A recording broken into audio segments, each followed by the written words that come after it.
마가복음 21번째 시간입니다.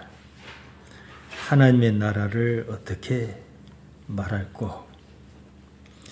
마가복음은 다른 것도 마찬가지입니다만은 핵심이 이거예요. 하나님의 나라에 관한 것입니다. 마가복음 1장 1절 첫머리가 어떻게 시작합니까? 하나님의 아들 예수 그리스도 복음의 시작이라 이러지 않습니까? 그러니까 하나님의 나라를 말하겠다 이겁니다.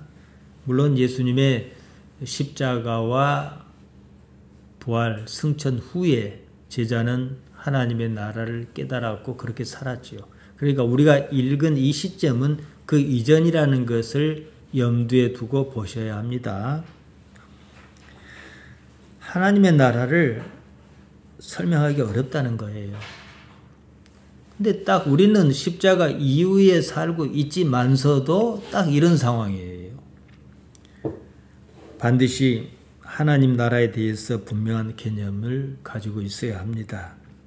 하나님의 나라는 한 번도 경험해 보지 못한 세계입니다. 개념을 만들기 어려워요. 그 때문에 여러 가지 비유로 이야기할 수밖에 없다.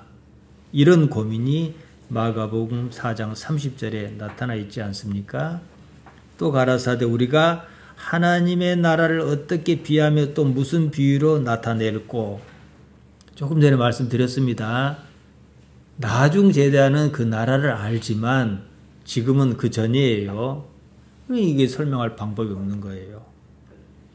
누가 청국장을 잘 끓인다 그러면 맛이 좋든 그든 먹어본 사람에게 그걸 좀 보태가지고 설명도 가능한 것이지 한 번도 안 먹어본 사람이 뭔 재주로 설명하겠냐 이거예요. 그렇기 때문에 예수님께서 여러 가지 비유로 말씀하신 거예요. 옛날 우리가 가진 성경에는 어떻게 비하며를 비교하며 이제 옛날 성경에는 비하며 이렇게 돼 있고 오늘 우리가 가진 성경 비교하며 이렇게 번역했습니다. 호모이오 비교하다는 뜻 외에 동등하게 하다, 같게 하다 이런 뜻으로 쓰입니다. 그러니까 아주 완벽하게 같을 수는 없다 이 말입니다. 그럴 수밖에 없잖아요. 그 나라는 아무도 경험해 보지 못했습니다. 그 때문에 예수님께서 여러 가지 방법으로 그 나라를 설명하려고 애쓰셨습니다. 우리가 현실적으로 보십시다. 기독교가 이렇게 있는데요. 천국이고 뭐고 얘기한다 하지만은 말만 그렇게 했지 도로 이 땅에 주저앉는 이런 모습 아니겠습니까? 개념이 없으니까 그런 거지요. 똑같을 수는 없고 그래서 비유를 사용하신 것입니다. 마가복음 4장 33절 34절 이렇게 나옵니다. 예수께서 이란 많은 비유로 저희가 알아들을 수 있는 대로 말씀을 가르치시되 그러니까 웬만하면 알아들을 수 있도록 예수님의 능력을 다 하셨겠지요. 비유가 아니면 말씀하지 아니하시고 다만 혼자 계실 때 그 제자에게 모든 것을 해석하시더라. 해석해 주셔도 다 못 알았어요. 알아들었으면 이 마가복음 4장 33절 34절 바로 이후에는 제자가 사도행전의 모습이 나타났어야 하지 않겠습니까? 이 말씀을 가만히 보면 예수님께서 다른 사람과 제자를 구분하신 것처럼 들립니다. 다른 사람에게는 비유로 말씀하시고 제자에게는 그 말씀을 해석하셨다. 에필리오, 풀어서 설명하셨다. 일단 이렇게 해야 다음에 언젠가 가면은 깨달을 것이 아니겠습니까? 아무튼요. 비유로 말씀하시고 또 따로 해석해서 친절하게 말씀하셔서 긴가민가하고 알 것은 같아요. 다는 이해를 못해요. 못 알아듣기는 마찬가지거든요. 다만 제자가 십자가 사건을 겪고 나서 부활 사건 이후에 예수님께서 하늘로 올라가신 이후에 그 말씀이 무엇이었는지 알 것입니다. 그 기간이 길지 않아요. 기억이 충분합니다. 그러니까 지금 말씀하신 거예요. 그때를 위하여 그러신 것이지요. 그때 가면 예수님께서 하신 말씀이 무엇이었는지 다 깨달을 것입니다. 예수님의 노력이 헛수고는 아닙니다. 하지만 다른 사람은 그렇지 않습니다. 그때나 지금이나 여전히 못 알아듣는 말씀이었습니다. 이런 차이가 어디서 오느냐? 예수님께 대한 관심에서 온다 이 말이에요.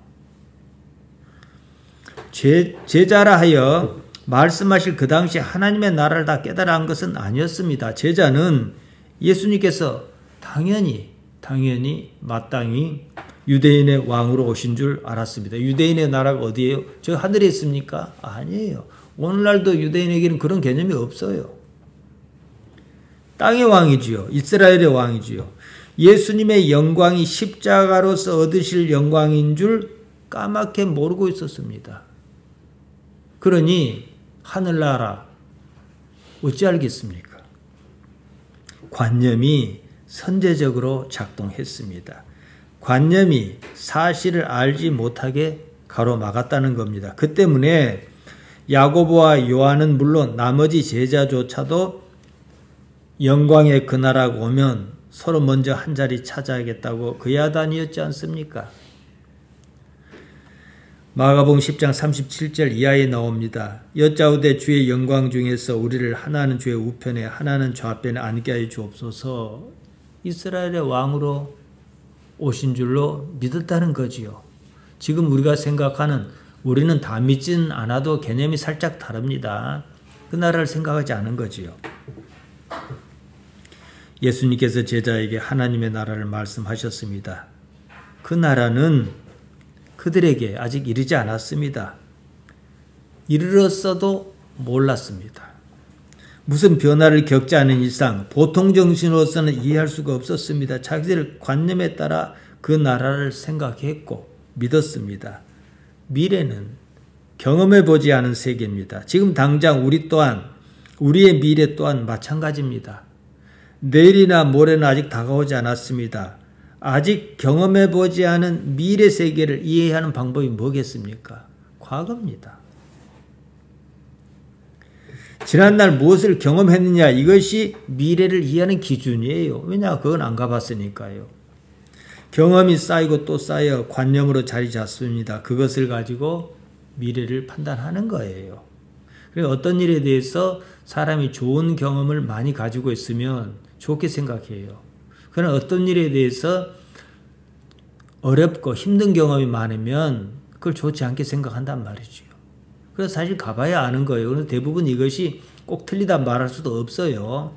그러다 보니까 그런 관념이 자리 잡지요. 제자는 아직까지 하나님의 나라를 직접 경험한 적이 없습니다. 경험이 없었으니 관념 또한 없었습니다. 하나님에 대한 관념은 있었어요. 구약 성경에 있었거든요. 조상 때부터 이어져 왔습니다. 그것으로 판단했습니다. 그 때문에 예수님께서 하나님의 나라를 말씀하시면 제자는 자기들 관념에 따라 생각했습니다. 구약 성경, 신약 성경이 없다고 칩시다. 구약 성경만 가진 유대인에게 모세 율법에 따라 그들에게는 이 땅의 왕국을 생각했어요. 우리하고 좀 달라요. 우리는 처음부터 저 윗동네를 생각하고 성경을 보지만은 그들은 그런 거 없었어요. 예수님께서 하나님의 능력을 입어서 왕좌에 올라 이스라엘을 다스리실 것이다. 이렇게 믿었습니다. 거기다 한 가지 추가했습니다. 그들 각자가 원하는 것을 덧입혔습니다. 지금보다 형편이 더 나은 삶, 이것이었습니다. 이런 상황을 이해하면 야고보와 요한이나 나머지 제자를 꼭 비난할 수만은 없다. 이것이지요. 자, 우리로 돌아옵니다. 한국교회도 마찬가지입니다. 관념이 작동합니다. 교회가 말하는 천국이고 무엇이고 그런 것은 성경에 없습니다. 교회에 모인 사람이 지난 세월 살아온 삶의 여건에 따라 생겨난 관념일 뿐입니다. 그러니까 성경에서 어떤 문구를 갖고 오고 우리 민족이 살아온 삶에서 어떻게 생겨난 관념하고 짬뽕해서 어느 그림을 그렸다는 거예요. 거기다 각자가 바라는 것이 있습니다. 성공하는 것, 복 받는 것, 잘 사는 것, 이렇지 않습니까? 그것이 자연스럽게 기존의 관념에 뒤섞입니다. 그 관념에 따라 성경에도 없는 전혀 엉뚱한 세상을 꿈꾼다는 것입니다. 천국은 또 말해야겠고 뜬금없이 죽어서 천당 간다 그럽니다. 순식간에 죽음을 건너뛰어요. 결론은 이렇습니다. 복받아 잘 먹고 잘 살다가 혹가다 죽거든 곧바로 천당으로 직행하자 이것 아니겠습니까? 성경은 그걸 말하지 않아요. 지금 여기가 하나님의 나라인 것을 아느냐는 거예요. 더구나 십자가 사건 이후입니다. 그 전에는 그걸 하나님의 나라를 드러낼 방법이 없었어요. 예수님께서 십자가라고 하는 사건을 어떻게 드러내셨느냐는 문제예요. 그러고만 마셨다면 그냥 죽고 말았다면도 모르겠는데 부활하시고 승천하셨어요. 그나마 제자는 예수님과 함께 했습니다. 이것이 우리보다 조금 더 유리한 점이에요. 실제로 예수님을 사랑했습니다. 예수님 곁에 있었어요. 가룟 유다는 그러지 않았습니다. 바로 이 차이가 십자가 사건 이후에 말씀을 깨닫게 했고 하나님의 나라를 전파하는 사도의 직무를 수행하게 했습니다. 그들에게 십자가 사건이 무엇이었느냐? 자기 관념을 깨부수는 기회였습니다. 유다는 십자가 사건을 목격하지 못해서 겪지 못했습니다. 오늘날 우리 또한 마찬가지입니다. 우리가 끊임없이 자신을 버리며 말씀을 듣고 또 듣고 이것을 반복하는 이유가 여기에 있습니다. 지금 우리에게 십자가와 부활 및 승천 사건은 이미 지난 일입니다. 복음서 기록에 나오는 그때의 제자보다도 우리가 말씀을 접하는 조건이 훨씬 더 좋습니다. 안타까운 사실은요. 그럼에도 여전히 이방인처럼 말씀을 대하는 그런다는 거지요. 말씀을 들어도 깨닫지 못해요. 들을 기가 없습니다. 하나님의 나라를 도무지 이해하려고 하지 않습니다. 깨닫고자 하는 의지가 없다는 것이 문제입니다. 그 당시의 제자가 말이에요. 우리보다 조금 유리한 점이 있습니다. 말씀드린 대로 예수님과 직접 함께 했다는 거예요. 반면에 제자가 우리보다 불리한 점이 있습니다. 십자가 사건 이전이었다는 것입니다. 지금 본문의 기록을 중심으로 말씀드린 거예요. 그 때문에 예수님께 말씀을 직접 들었어도 깨달을 수가 없었습니다. 나중에서야 이제 깨닫지요. 그 당시 제자보다 우리가 더 유리한 점이 있어요. 우리는 십자가 사건 이미 끝난 이후에 말씀을 한꺼번에 접할 수 있다는 사실입니다. 우리가 제자보다 불리한 점은요. 예수님과 직접 함께한 경험이 없다는 거예요. 제자에게는 다 지난 일이 우리에게는 아직 이루지 못한 일처럼 느끼는 수가 있습니다. 이것을 어떻게 극복할 것이냐. 이제 이런 숙제를 기독신앙이 안고 있는 거예요. 예수님의 십자가 사건은 끝났습니다. 예수님께서 부활하시고 하늘로 올라가셨습니다. 이후 사도행전에서 제자가 보였던 삶의 모습이 어떠했는지 우리는 기록으로 압니다. 우리는 사도행전에서 제자가 보였던 그 모습처럼 성자처럼 삶의 이치를 깨달은 사람으로 사는가? 이거예요. 이래서 교회 나오는 거거든요. 그런데 여전히 십자가 이전의 제자들처럼 그보다 못한 모습으로 사는 것은 아닌가 생각해야 합니다. 자, 보십시다. 제자가 십자가를 진 건 아니에요. 예수님께 지셨습니다. 다만 제자는 예수님께서 십자가에 달리시고 죽는 모습을 지켜봤습니다. 그 모습에서 그들 자신의 관념이 무너졌다는 사실을 여러분 이해하셔야 합니다. 하나님의 아들 예수 그리스도 말고요.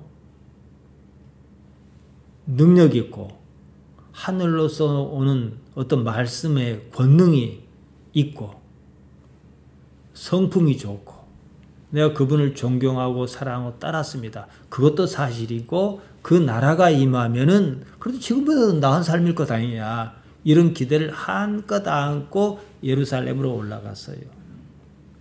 근데 십자가에 달려 죽어버린 거예요. 이 느낌, 이 기분을 우리가 가지고 있어야 해요. 예수님만 십자가에 달려 죽으신 게 아니에요. 이들의 모든 기대가 거기서 다 무너진 거예요. 그러니까 막 뿔뿔이 흩어지고 그렇지 않습니까? 예수님과 함께하면서 품었던 예수님에 대한 모든 기대가 물거품처럼 사라졌습니다. 자기들 관념이 무너졌습니다. 그 나라는 하나는 우편에 하나는 좌편에 그런 것이 아니었습니다. 예수님의 십자가와 함께 자기 자신이라고 여겼던 믿었던 그것이 소멸했습니다. 그 이후 전혀 다른 삶이 기다리고 있었습니다. 사도행전이 바로 그 기록입니다. 오늘날 기독신앙인은 예수님의 제자처럼 십자가 사건을 그렇게 경험한 적이 없습니다. 이게 또 약점이에요. 그 때문에 하나님의 나라에 대한 그림이 없습니다. 하나님의 나라를 이해하지 못한 나머지 이 삶에서 복받고 죽어서 천당 가는 것으로 생각합니다. 십자가 사건은 여전히 자신의 관념 한 귀퉁이에 머물러 있습니다. 어쩌다 십자가가 생각나면 그 십자가는 예수님만 지시라 이러고 만다는 겁니다. 하나님의 나라는 이미 이루어졌습니다. 예수님께서 십자가로 다 이루었다. 요한복음 19장 30절에서 말씀하셨습니다. 사도행전의 제자가 바로 그 나라에 살았습니다. 그런데 지금 우리 기독신앙을 가졌다는 사람 대부분은 그 나라에 들어서지도 못하고 있다는 거예요. 자기가 무너지는 경험이 없기 때문입니다. 말씀드렸어요. 제자는 예수님의 실제 십자가 앞에서 예수님만 못 박히시고 만 게 아니라 그 자신이 다 무너졌어요. 그리고 경험한 나라입니다. 근데 우리는 그 경험이 없다 보니까 나는 안 무너진 거예요. 그러니까 하나님의 나라 언저리 들어가지도 못하고 바깥에서만 맴맴 돌고 있단 말이죠. 이런 약점을 어떻게 극복할 것이냐. 예수님께서는 오래전에 하늘로 올라가셨단 말이에요. 지금 우리 곁에 계시지 않습니다. 우리 곁에 계시지도 않는 예수님과 어떻게 함께할 것이냐. 바로 이것이 우리 기독신앙에서 영성의 문제입니다. 제자가 예수님을 처음 만났을 때요, 각기 충격적인 경험을 했습니다. 권능에 놀랐던지 시몬 베드로처럼 밤이 맞도록 수고했지만은 잡은 것이 없었는데 예수님 말씀에 따라 물때도 무시하고 뭣도 무시하고 다 무시하고 그냥 배 한가득 물고기를 잡는 놀라운 일을 경험했던지 간에 그런 경험이 있었어요. 그랬던 저랬던 예수님과 함께 하기로 했습니다. 무엇 때문이었습니까? 이분 따라 살면 올바르게 살고 사는데 이익이 있을 것이다. 이런 판단 아니었겠습니까? 예수님에 대한 자기 관념이 그렇게 시작했습니다. 자신의 삶에서 만들어진 관념으로 예수님을 바라봤습니다. 예수님께서 가시는 데마다 능력이 나타났습니다. 사람으로서 할 수 없는 지혜의 말씀이 마구마구 쏟아졌습니다. 자기들 관념이 점점 더 굳어졌어요. 한껏 부풀었습니다. 마침 6월절이 다가왔습니다. 예수님께서 예루살렘으로 올라가시겠다 그러셨습니다. 제자는 예수님께서 이제야말로 공식적으로 유대인의 왕으로서 그 나라를 선포하시려고 그러는가 보다 당연히 그렇게 생각했습니다. 관념에 따라 반응했습니다.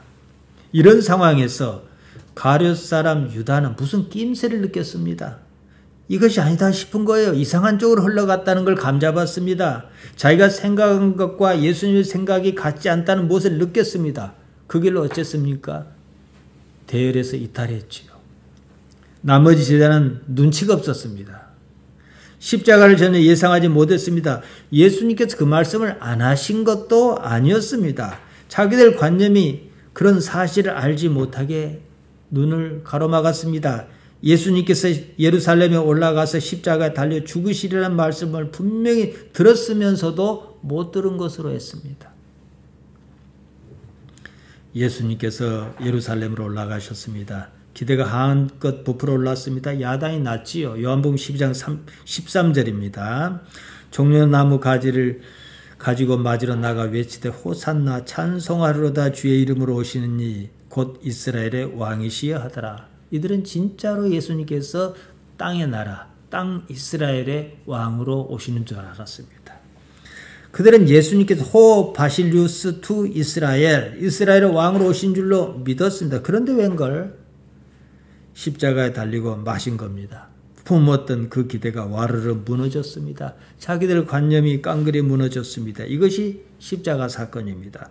어떻게든 자기라는 것은 무너져야 합니다. 자기가 생각하고 기대했던 모든 것이 일단 다 무너져야 합니다. 무너져야 하는 것은 자기 관념이지요. 자기 관념이 무너지지 않으면요, 하나님의 나라를 볼 수가 없습니다. 예수님께서 유대인의 관원이었던 니고데모에게 이렇게 말씀하셨습니다. 요한복음 3장 3절입니다. 예수께서 대답하여 가라사대 진실로 진실로 내게 이르노니 사람이 거듭나지 아니하면 하나님 나라를 볼 수 없느니라. 거듭났다, 하늘로부터 났다, 그 말은요, 관념이 없는 자기를 말합니다. 자기 관념을 믿으면 하나님께서 어떻게 다스리고 계시는지 A도 알 방법이 없다. 볼 방법이 없다. 이러신 거예요. 그래서 예수님께 하신 말씀이 뭡니까? 마가복음 8장 34절입니다. 무리와 제자를 불러 이르시되 아무든지 나를 따라오려거든 자기를 부인하고 자기 십자가를 지고 나를 좇을 것이니라.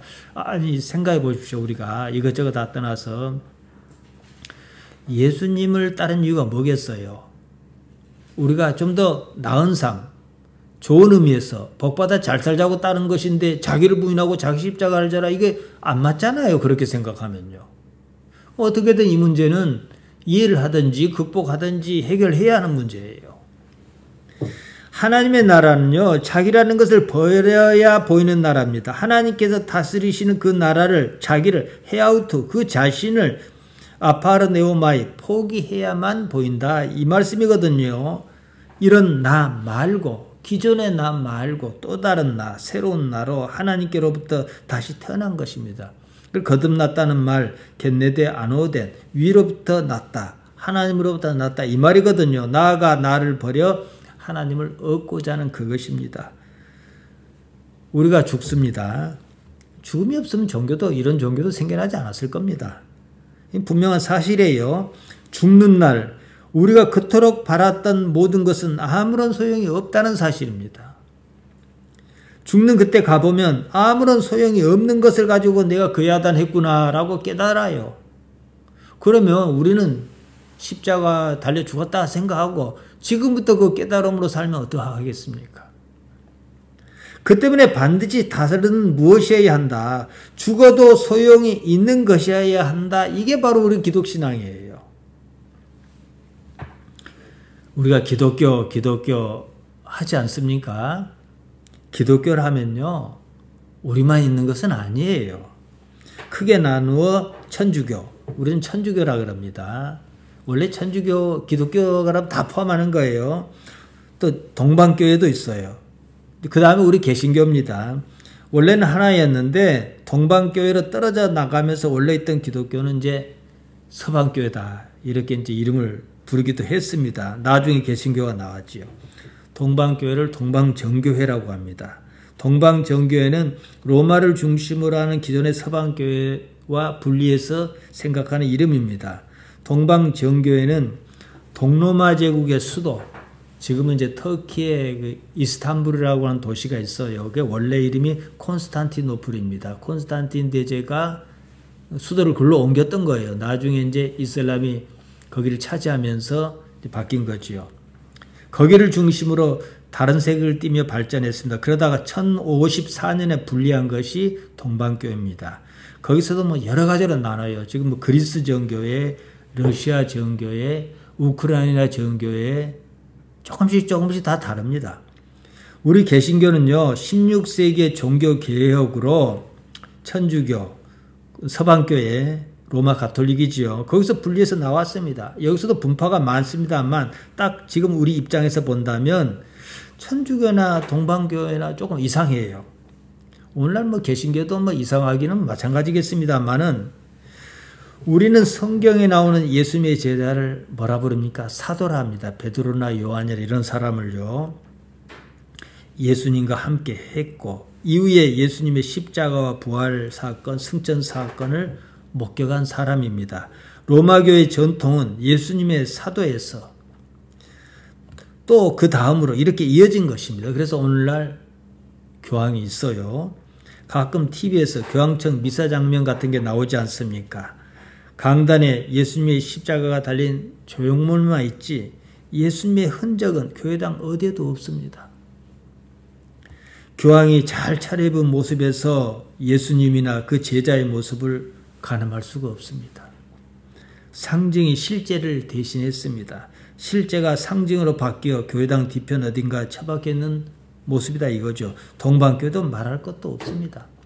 지금 러시아가 우크라이나를 침략한 지 벌써 1년이 지났습니다. 막 쑥대밭이잖아요. 전 국민의 반이 이재민입니다. 근데 그 옆에는 멋있게 차려입은 러시아 정교회 총대주교가 있습니다. 총대주교는 로마 가톨릭으로 말하면 교황과 같은 인물입니다. 예전이라는 이름으로 그럴싸하게 의식을 치를 뿐입니다. 예수님께서 십자가에 달리신 죽음은 대속의 교리로 잘 포장해서 보관해 뒀다가 필요할 때 한 번씩 꺼내 쓰는 정도입니다. 죽는 것은 예수님만 하시고 나는 그 덕 좀 보자. 이것이 오늘날까지 이어진 로마 가톨릭이든 동방교회든 개신교든 말할 것도 없이 이거예요. 복음을 전하실 때의 예수님의 모습은 어디에도 없습니다. 예수님의 생각은 전혀 고려하지 않습니다. 알 마음도 없습니다. 지금 나의 생각을 어떻게 이룰 것이냐 이것만이 중요합니다. 우리가 민주주의니 공산주의니 이런 말을 자주 듣지 않습니까? 이런 말은 정치적인 용어 같지만요. 사실은 종교적인 용어입니다. 대표적인 경우가 베트남입니다. 베트남에서 호찌민이라는 존재 자체가 이미 신앙으로 바뀌었습니다. 호찌민이 어떤 사람입니까? 세계 최강의 미국을 이긴 유일한 지도자입니다. 그 없는 거 가지고 10년 전쟁을 이겼어요. 백성의 존경과 신뢰가 대단할 수밖에 없습니다. 더구나 호찌민이라는 사람이 참으로 존경을 받을 만하게 살았거든요. 농촌 어느 집에 호찌민 초상을 걸어놓고 그 앞에 향을 피웁니다. 호찌민 사진이 그림으로, 그림이면 또 그림이 어떻겠습니까? 기왕이면 좀 신령스럽게 그렸지 않겠습니까? 정작 호찌민 자신이 원하지도 않은 일이 일어나고 있어요. 민족의 신, 호찌민 신에게 자식을 잘 보살펴 달라고, 가정을 잘 지켜달라고, 사업 잘 되게 해달라고 빕니다. 당사자에게는 당연하고 아주 자연스러운 일이에요. 지금 권력자 입장에서는 어쩝니까? 호찌민을 추앙하고 떠받드는 것이 훨씬 유리합니다. 이렇게 해서 공산주의는 자기는 아니라 하면서 스스로 정교화하며 견고해집니다. 민주주의는 이해관계의 충돌이 심하게 그보다는 조금 흐릿합니다만 그러나 저러나 마찬가지입니다. 그때 구호가 달라집니다. 지금 민주주의 국가에서 신이 뭡니까? 인권입니다. 인권이 신을 대체합니다. 정치 얘기를 하자는 게 아닙니다. 민심을 어떻게 붙들 것이냐 이것이 결국은 종교의 향방을 결정합니다. 호찌민을 가지고 민심을 붙들어요. 예수님을 가지고 민심을 붙들어요. 예수님께서 원하시도 않는 어떤 길이든 그건 상관하지 않아요. 호찌민이 원하지도 않는 그 길을 가고 있어도 상관하지 않아요. 무엇이 다르냐는 거예요. 거기에 따라 차츰 그 모습이 정해져요. 한참 가다 보니까 본디 모습은 다 사라져버리고 없습니다. 그래서 예전만 예전이란 건 예배 의식을 지내는데 우리는 개신교는 그걸 반대해서 오늘날 이런 식으로 합니다만 보통 뭐 향도 피우고 뭐 물도 좀 이렇게 뿌리고 뭐 애기들 옷 하얀 입고 졸졸졸 따라가고 뭐 그 모양 그럴싸하게 하잖아요. 그게 예수님 믿는 거하고 무슨 상관이 있습니까? 현실에 돌아와서 보면은요. 지금의 교회에서 그때 예수님께서 추구하셨던 그 가치를 찾아볼 수 있느냐 이 말입니다. 지금 우리 머릿속에 있는 예수님이 그때 그 예수님이냐 이 말이에요. 갈릴리 나사렛의 그 예수님 맞느냐는 겁니다. 그래서 아까 따라 부르기 힘든 그 찬송가를 불렀던 겁니다. 그때 그 예수님이 없습니다. 예수님에 대한 집단의 관념이 그때 그 예수님을 대체하는 거예요. 경배의 대상은 뭡니까? 여전히 자신의 뱃속입니다. 욕망입니다. 빌립보서 3장 19절에서 사도 바울이 말한 그것입니다. 종교는 어떻게든 믿음을 요구합니다. 종교의 본질은 믿음에 있지 않습니까? 무엇을 믿느냐는 거예요. 믿음은 내가 믿고 싶은 것을 믿는 그 믿음이 아닙니다. 믿어야만 하는 그것을 믿는 믿음이어야 해요. 삶을 보는 방식을 나의 관점에서 신의 관점으로 바꾸겠다 이것입니다. 나의 시야에서 신의 시야로 바꿔야겠다 해서 우리가 신앙을 가진 겁니다. 그런데 대부분은요, 전혀 바뀌지 않아요. 땅의 것만 쳐다보고 삽니다. 하나님의 나라는 그런 나라와 전혀 다른 나라입니다. 아무도 경험해보지 못한 세계입니다. 이런 상황에서 개념화 작업이 필요합니다. 여기서 천당이 생기고 지옥이 생기고 그조차도 그것을 바라서 그런 것이 아니라는 거지요. 하나님의 나라는요, 사람이 씨를 땅에 뿌린 것과 같다. 예수님께서 이리 말씀하셨습니다. 씨나 땅이 중요한 것이 아니라 하나님의 나라라는 게 중요합니다. 씨나 땅은 하나님 나라를 설명하는 소재입니다. 본문은 마가의 독특한 비유입니다.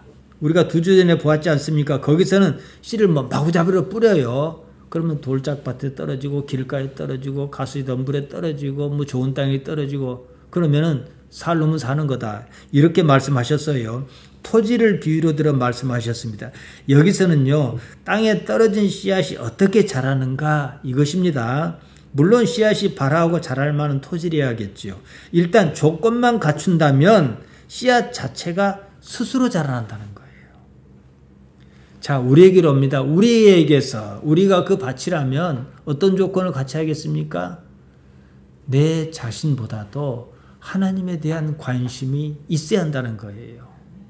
영원한 세계에 대한 관심이 있으면 그 씨는 자동으로 자란다는 거예요.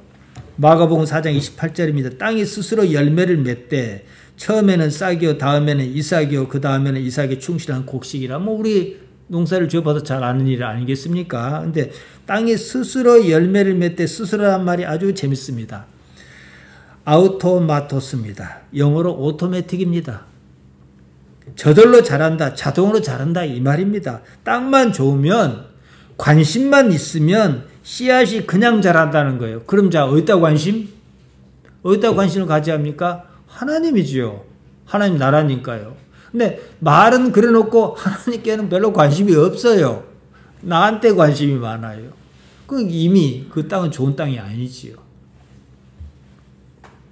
사도 바울은 고린도전서 3장 6절에서 이렇게 말했습니다. 나는 심었고 아볼로는 물을 주었으되 오직 하나님께서는 자라나게 하셨나니. 사도 바울이 자라게 한 게 아니다 이거죠. 아볼로도 자라게 한 게 아니다 이거죠. 전도자는 하나님 나라의 복음을 씨앗처럼 뿌립니다. 떨어질 때 떨어진 복음의 씨앗을 하나님께서 자라게 하신다 이 말이거든요. 그리고 열매가 익을 만큼 익으면 거두어 드린다. 이게 오늘 우리가 읽은 내용입니다. 하나님의 나라를 각기 다른 비유로 말씀하셨습니다. 앞서 말씀드렸듯이 한 번도 경험하지 못한 그 나라를 설명할 다른 방법이 없습니다. 때문에 여러 가지 비유로 말씀하셨습니다. 비유 파라볼레입니다. 가까이 가다, 곁에 두다, 접근하다는 뜻인 파라발로에서 온 말입니다. 가장 가까운 개념으로 예를 들어 설명하신 것입니다. 하나님의 나라가 겨자씨 한 알과 같다 그러셨어요. 땅에 심을 때는 다른 씨보다 작지만 이게 자라나면 새가 깃들 정도로 커진다는 거예요. 나물 크기로 자라다가 나무로 커지면 보통 3m에서 7m까지 자라는 것도 있다 그럽니다. 시작은 아주 보잘것없을지라도 그 끝은 결코 그렇지 않다. 이 말씀이거든요. 사실 여기서 우리는 어떤 희망을 발견해야 해요. 왜냐? 저절로 자란다니까요. 나는 그냥 준비만 하면 되겠구나. 이렇게 생각해야지요. 하나님의 나라가 무엇인가 말씀드렸습니다. 하나님께서 살아 계신다는 그 사실을 말하는 거예요. 그러니까 하나님께서 살아 계셔도요, 못 느끼면 그만인 거예요. 알려고 하지 않으면 그만인 거예요. 하나님 나라가 무엇이든 거기에 대한 만족감이 크다면 다른 무엇을 더 바라겠습니까? 더구나 우리가 행복을 위하여 만족을 위하여 바라는 모든 것은 죽는 날 아무런 소용이 없다는 사실입니다. 하나님께서는 우리와 같은 존재가 아니십니다. 하나님을 인지한다는 것은 그 다른 세상을 염두에 두고 있다 이 말이 아니겠습니까? 죽으면 끝나는 것이 아니라 오히려 더 완전해지는 그 나라 말입니다. 그 능력으로 지금 이 세상을 사는가 이것을 여러분 생각해야겠지요. 얼마 전에 파키스탄에서 자살 폭탄 테러가 일어났습니다. 좀 지났습니다. 테러범이 사람이 많이 모인 무슬림 사원에서 이제 그들식의 예배가 있는데 사람이 많이 모이니까 기다렸다가 그냥 폭탄을 빵 터뜨려 버리는 거예요. 당사자는 물론이고 곁에 있던 사람까지 많이 죽었습니다. 죽음이 순식간의 일이었습니다. 보통 자연적으로 죽는 죽음은 기력이 점점 달리면서 이제 내가 죽는구나 그러면서 그나마 과정을 의식합니다. 이처럼 순식간에 닥치는 죽음은 그런 것이 없어요. 폭탄이 터진 그 자리에 내가 있었다 그럽시다. 그때 나의 의식은 어떤 상태일까 한번 생각해 보시기 바랍니다. 뭐 전기불이 갑자기 탁 하고 나간 것처럼 그럴까요?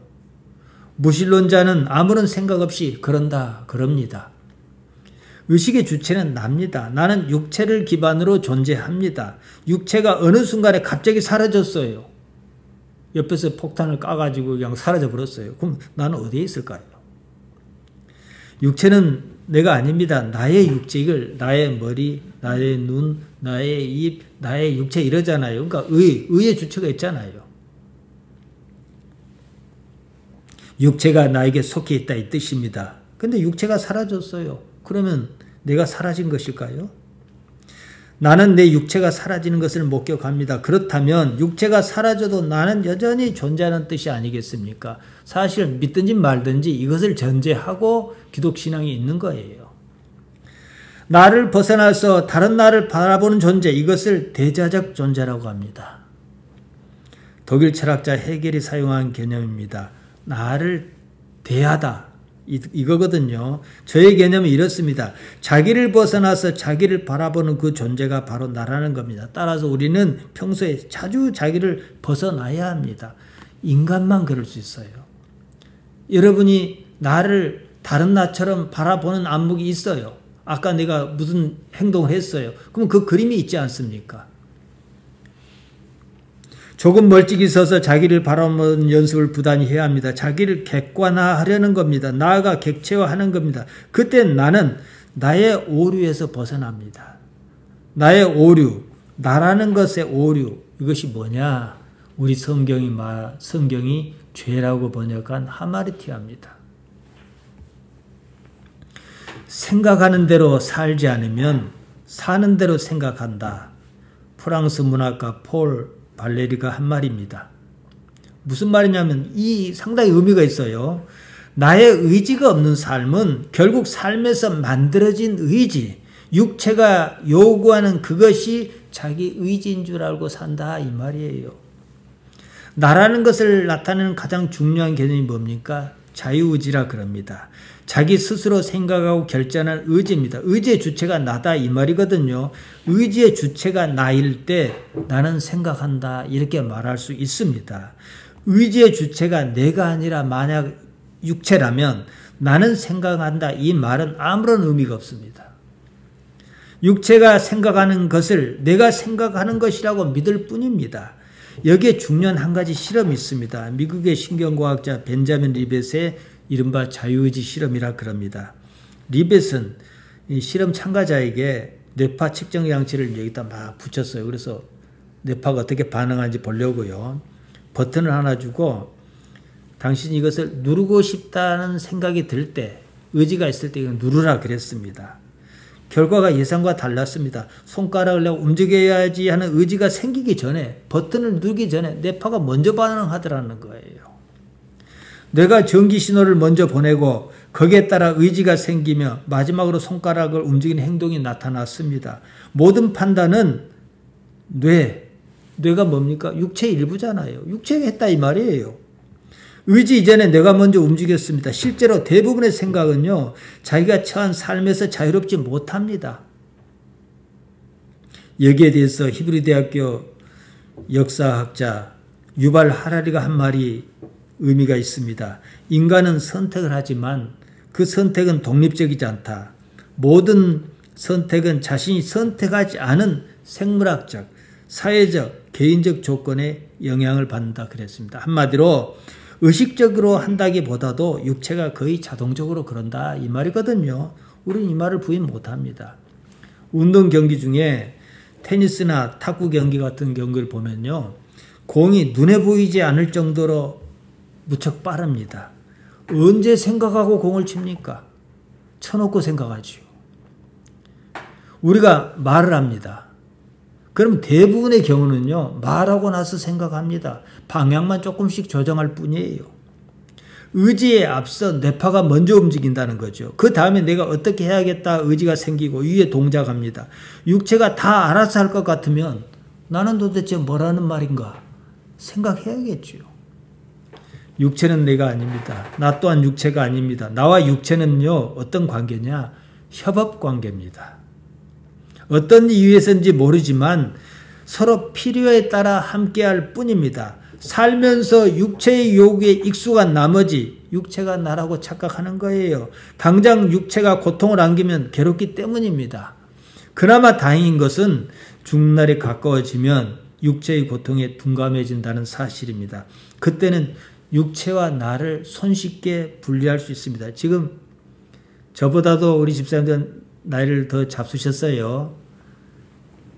내가 말하지 않는 일이 실수라고 우리는 보통 얘기를 해요. 입에서 나오기도 하고 그래요. 벌써 육체가 말 안 듣고 있다 이 뜻이에요. 더 가면 어떻게 해요? 분리하기가 쉬운 거예요. 육체가 나는 아니다 이거거든요. 우리는 오늘날까지 일이 살아왔으니까 보다 쉽겠지만 육체가 난 줄 알고 죽을 때까지 산 사람이 있어요. 그때 가서 이런 구분을 하면은 너무 늦다는 거예요. 이게 큰일이 아닐 수가 없습니다. 나는 지켜보는 자입니다. 나는 지켜보는 존재로서 그 나입니다. 나는 나를 지켜봐요. 사실은요, 늘 그래왔어요. 그런 사실을 잊고 살았습니다. 그런 나가 무엇을 추구하는가 이겁니다. 이 삶이, 이런 삶이 영원하다면 또 모르겠습니다. 그러나 얼마 가다가 죽습니다. 육체는 죽어요. 육체 없이 홀로 남은 나는 그때 무엇을 바랄까 생각해야 하지 않겠습니까? 평생 하나님만 바랐습니다. 이제 육체를 놔줄 때가 다가왔습니다. 그때 나의 심정이 어떠할런지 적어도 우리 집사님들은 충분히 짐작합니다. 하나님의 나라를 안 사람은 그 나라를 이루려고 할 것입니다. 그 나라를 이룬 사람은 평생에 걸쳐 그 나라를 준비할 것입니다. 우리가 이 예배하고 하나님을 사랑하고 이런 행위가 뭡니까? 그걸 준비하고 있는 거예요. 그런 삶이 평생 육체를 떠받들며 산 삶과 어떻게 같겠냐는 겁니다. 지금 이 삶에서 무엇을 해야 하는지 깊이 생각해야 하지 않겠습니까? 참 감사한 일이죠. 우리가 하나님 빼고 여기 있을 이유가 뭐가 있겠습니까? 이것은 사소한 것 같으나 매우 중요한 전환점입니다. 하나님을 생각해야 하는 거예요. 내가 무슨 지혜로 알겠습니까? 무슨 능력으로 알겠습니까? 이런 기회를 주신 하나님, 우리는 이렇게 표현하잖아요. 하나님을 생각하고 사는 겁니다. 육체가 10년 전이나 20년 전이나 지금이나 똑같이 팔팔하다면 뭐 모르겠습니다. 안 그런다는 것이 의외로 감사해요. 그래서 우리가 하나님을 더 생각하고 이 땅에 살면서 하나님 아버지께서 예배하신 대로, 그래서 그런 일을 통해서 우리가 뭘 경험합니까? 하나님께서 어찌 살아 계시는가 이것을 경험할 뿐이에요. 여기서만 머물면 신앙이 아주 유치한 신앙입니다. 더 올라서 해야지요. 그걸 넘어서서 하나님께서 우리의 아버지란 사실을 기억하시기를 바랍니다. 기도하십시다. 하나님 우리 아버지, 부족한 우리를 부르셔서 영광의 자리에 이르게 하셨나이다. 홀로 영광 받으시고 우리는 감동의 세계에 있도록 은혜 주시옵소서. 하나님 아니면 한시도 못 삽니다. 오히려 이것을 우리는 은혜로 압니다. 아버지께서 지켜주시나이다. 감사드리며 예수님 이름으로 기도하옵나이다. 아멘.